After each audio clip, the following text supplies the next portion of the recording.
भारी वर्षाका कारण डुबानबाट हुन सक्ने जोखिम न्यूनीकरणका लागि के गर्दैछ बालेनको टिम अर्थात् काठमाडौँ महानगरपालिका। मेयर बालेनको जानकारी अनुसार काठमाडौँ महानगरपालिकाका प्रतिनिधिहरू सम्भावित जोखिमयुक्त स्थानहरूको अवलोकनमा खटिनु भएको छ। विशेष गरी सोल्टी मोडको पश्चिमतर्फ मनमती खोलाले बाटो भाँसिएको छ र खोलाले घर नजिक करिब 5 फिट मात्र दूरी छाडेको छ। अहिले त्यहाँ थप क्षति रोक्न महानगर प्रहरी बल र विपद व्यवस्थापन विभागको समन्वयमा नदी कटान, त्यहाँ बोरा र ग्राभेल प्रयोग गरेर रोकथाम गर्ने प्रयास भइरहेको छ।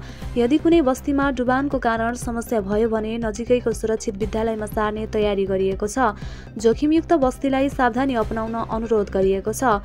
दर्शकबिन, कुनै समस्या परेमा तुरुन्त सम्पर्क गर्न सकिने हेल्पलाइन नम्बरहरू 16 60 010 55 11, 015 90 17 64, 015 90 17 63, KMC पुलिस। विपदको समयमा सबैजना सुरक्षित रहौं, सतर्क रहौं, यो हाम्रो पनि अनुरोध हो।